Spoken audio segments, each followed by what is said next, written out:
Okay, तो हम लोग अब देखेंगे जर्नल पे बेस्ड ट्रांजैक्शन। लेकिन उससे पहले क्या, जो प्रीवियस वीडियो में हम लोगों ने जर्नलाइजिंग के प्रोसेस देखे थे, और वो भी खास करके मॉडर्न अप्रोच, और जो मेरा कंसेप्ट था मॉडर्न अप्रोच का, वो क्लियर कर लेना ज्यादा बेटर है, तब उसका एप्लीकेशन यहां पे समझ में आएगा। तो मैंने कहा था 5 वीडियो में जर्नल आपका ब्रशअप कराऊंगा, तो ये रहा उसका second.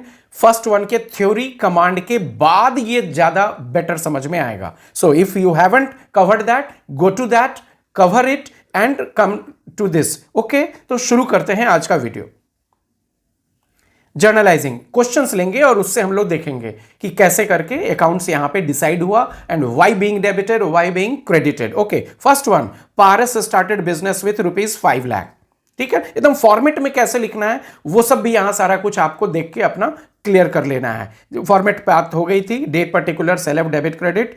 So this is the transaction. Paras, who is Paras? Paras is proprietor, we are accountant of mister Paras. हम लोग अकाउंटेंट हैं, बिजनेस के पॉइंट ऑफ व्यू से हम लोगों को रिकॉर्डिंग करनी है। तो बिजनेस में इस लाइन में मैंने बताया था पहला विक्ट्री क्या, कि name of accounts must be traced. तो स्टार्टेड बिजनेस विद कैश में 2 accounts that are involved is cash account and capital account. तो मैंने बताया था मॉडर्न अप्रोच के रूल्स। तो मॉडर्न अप्रोच के रूल्स देखते हैं इसमें कैसे अप्लाई कर रहा है। 2 ही तो ऑप्शन है भाई, या तो कैश अकाउंट डेबिट होगा या capital account debit. So let's discuss why in our answer cash account is being debited, capital account is being credited. पहले ही बता दूं, कहीं कहीं किसी अकाउंट में अकाउंट नहीं भी अटैच्ड है, as per rule in exams you must write account in each and every other then personal account. जब हम लोग किसी नेम को लिखेंगे तो अकाउंट नहीं लिखना है, अदरवाइज ये यहां पे नहीं भी है, बट अंडरस्टूड हर जगह है। हाँ सर, तो हम लोग डिस्कस कर रहे थे रूल्स कि कैश अकाउंट डेबिट क्यों हुआ।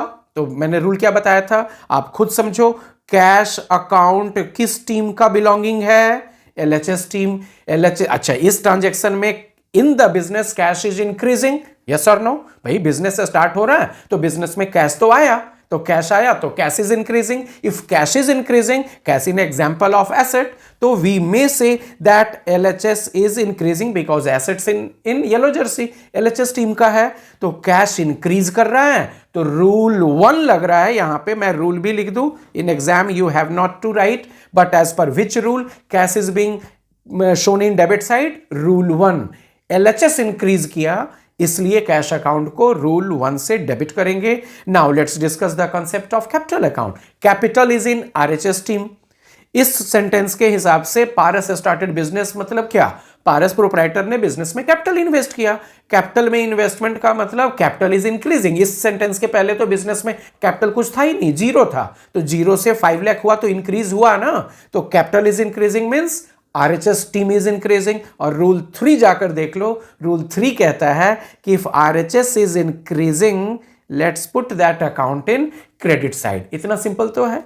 ट्रांजैक्शंस देखेंगे, 2 अकाउंट ट्रेस करेंगे, cash account, capital account, rule apply करेंगे। 1 will be debited as per rule 1, cash is being debited, rule 1, capital is being credited by rule 3। In exams must take care, repeat कर दे रहा हूं, in exams you should not write this rules. अभी आप learning और अपने brush-up portion में कर सकते हैं, एग्जाम में कभी भी ये रूल 1, रूल 3 नहीं लिखना है, ठीक है। नरेशन भी बड़ा सिंपल, जो ट्रांजैक्शन है आप उसको नीचे मेंशन कर देंगे इंग्लिश फॉर्म पे, started business with cash, amount column में अमाउंट, सिंपल। चलते हैं नेक्स्ट क्वेश्चन पे, एकदम सिंपल से स्टार्ट करते हैं। Purchase goods for ₹1,20,000। गुड्स मतलब the articles in which business is dealing, purchase sale हो रहा है, उसके लिए रूल जानना होगा। जब भी गुड्स परचेज होगा you must know purchases account is 1 account involve here, और रहा कि साइलेंट है, गुड्स हमने पैसे देके खरीदे या उधार में, तो रूल है कि it is always assumed as purchased on cash basis. So what are the 2 accounts we are tracing? One is purchase account, another one is cash account. अब देखते हैं रूल। Purchase means क्या? Expense of the business. Purchase business का expense है, so due to this transaction, business transaction के हिसाब से expense increase कर रहा, expense is in LHS team. Expense LHS team में है, so if expense is increasing rule 1 is being applied, so purchases account will be debited following rule 1। Cash की नजर से देख लो, कैश इस सेंटेंस में घट रहा है, डिक्रीज कर रहा है। Cash in example of assets, तो एसेट्स डिक्रीज किया, रूल 2 यही तो कहता है कि एलएचएस डिक्रीज किया, put that account in credit side, so cash is following rule 2 of modern approach, purchases rule 1 से, कैश अकाउंट रूल 2 से। Clear? Third transaction, purchase furniture for ₹80,000। अब देखो ये तो मेमोरी की भी बात है, आपकी याद रखना ही पड़ेगा। अभी पिछले क्वेश्चन में गुड्स परचेज हुआ, we are allowed to use purchases account. जब कोई फिक्स्ड एसेट यूज होगा, लॉन्ग टर्म एसेट यूज होगा, तो परचेजेज अकाउंट मना किया हुआ है।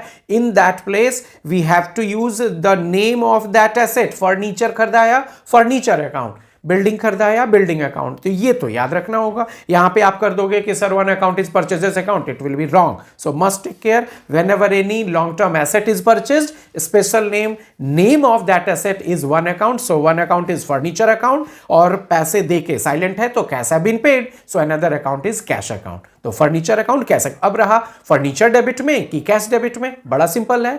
आप इस सेंटेंस के हिसाब से डिसाइड जरूर कर सकते हो आराम से कि फर्नीचर पहले से तो था नहीं, फर्नीचर खरीदा तो फर्नीचर की वैल्यू इंक्रीज हुई, फर्नीचर एसेट है, मींस एलएचएस टीम का प्लेयर है, तो एलएचएस टीम का कोई भी प्लेयर इंक्रीज करेगा, रूल 1 अप्लाई हो रहा है। So as per rule 1 furniture is being debited, simple. Cash फिर से घट रहा, cash is asset, cash is decreasing means asset is decreasing, means LHS team is decreasing, rule 2 के हिसाब से cash is being placed in credit side. ठीक है ना? आगे चलते हैं, next transaction, purchase goods from Prince. फिर से इस बार गुड्स ही परचेज कर रहे हैं, तो एक अकाउंट तो अब हैबिचुएट हो गया आपकी, परचेज अकाउंट होगा। दूसरा, जब भी नेम ऑफ सप्लायर दे दिया, नेम ऑफ क्रेडिटर दे दिया, means it is of credit nature purchase. उधार में आपने खरीदा तो रूल जानना होगा, in place of cash account name of that supplier will be written. So 2 accounts involve here is purchases account, another one is Prince account. Name mentioned हो तो name ही यूज करेंगे, क्रेडिटर नहीं चलेगा। सो अब रहा किसको डेबिट किसको क्रेडिट। गुड्स परचेज हुआ, अगेन परचेज एक्सपेंस है, एक्सपेंस इंक्रीजिंग, रूल 1 से परचेजेस अकाउंट को डेबिट करेंगे because LHS is increasing.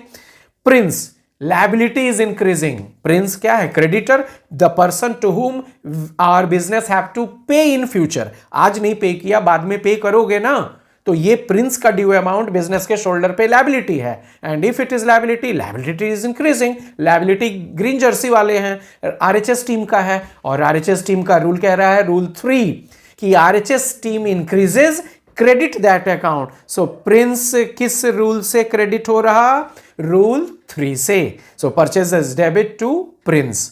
Next, purchases goods for credit, fifth transaction, goods खरीद रहे हैं उधार में। पिछला वाला प्रिंस वाला भी उधार में था, उससे इसमें अंतर बस ये कि उसमें नेम ऑफ सप्लायर डिफाइंड था, इसमें नेम ऑफ सप्लायर डिफाइंड नहीं है। तो जब भी नेम ऑफ सप्लायर डिफाइंड नहीं होगा, in that place we have to use creditor. ये याद रखना होगा, अपने मर्जी से आप कोई नाम नहीं डाल सकते। तो रूल वही, इसलिए मैं इसमें ज्यादा समय ना लूंगा।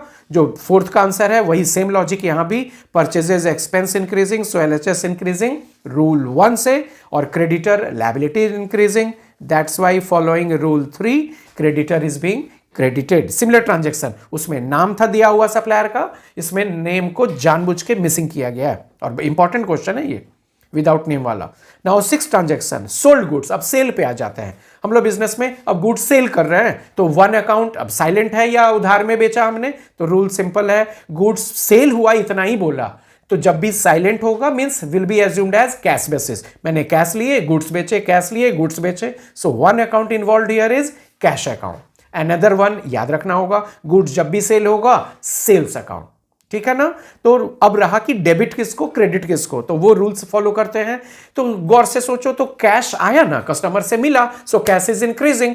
Cash is increasing means LHS है, एसेट्स है वो, तो LHS is increasing, so cash increasing and being followed rule 1, rule 1 follow करते हुए LHS इंक्रीज होने से उसे डेबिट कर दिए। अब रहा सेल्स, क्या है, बिजनेस का रिवेन्यू है, revenue is RHS team member, green jersey वाला है sales, so if revenue is increasing RHS is increasing, तो रूल 3 कहता है सेल्स अकाउंट को क्रेडिट करना चाहिए। So following rule 3 sales account is being placed in credit side. ठीक है? Next one, 7, sold goods for credit. फिर से गुड्स सेल होने की जैसे ही बात आई, तुरंत अंदर से आवाज आएगा, सर एक अकाउंट तो सेल्स अकाउंट होगा पक्का, लेकिन यहां बोल दिया क्रेडिट में सेल किया हम लोगों ने, मतलब उधार में पैसे नहीं मिले, सो दूसरा अकाउंट कौन होगा, ये आपके मन में आएगा। Simple, name of that customer will be in debit side. अब इस क्वेश्चन में नेम ऑफ द कस्टमर नहीं दिया है, तो नेम ऑफ द कस्टमर के लिए क्या है अकाउंटिंग टर्म हम लोग को यूज करना,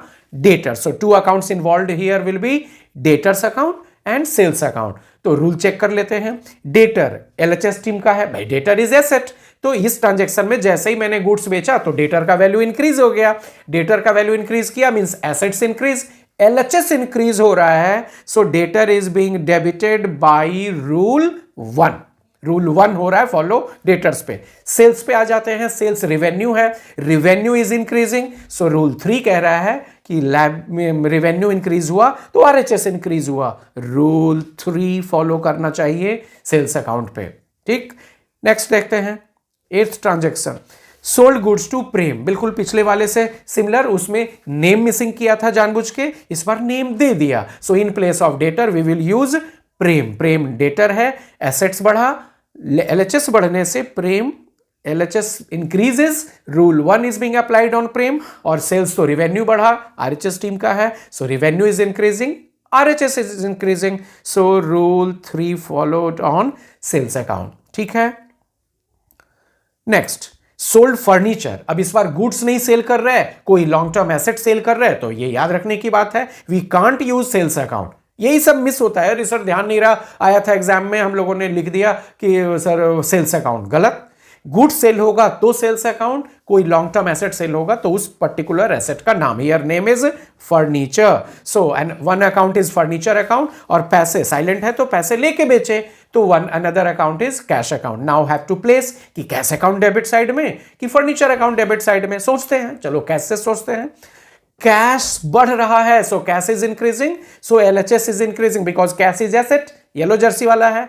सो LHS is increasing, cash is being placed in debit side followed by rule 1। Rule 1 follow हुआ यहां पे। Furniture long term asset, LHS decreasing, LHS decreasing मतलब rule 2 LHS decreases. Modern approach कह रहा है कि रूल 2 अप्लाई होगा जब भी एलएचएस का कोई अकाउंट डिक्रीज करता है, उसे क्रेडिट करना है। So furniture is being placed in credit side, simple. Next one, open a bank account. What are the two accounts involve here? इस लाइन का मीनिंग क्या है? बैंक में हमने खाता खुलवाया बिजनेस के नाम से, तो खाता ऐसे मुफ्त में थोड़ी खुलवाते, काउंटर से कैश लेंगे, बैंक में जाके डिपॉजिट कराएंगे, तो फिर उसका बैंक में अकाउंट ओपन होता है, प्रोसेस है।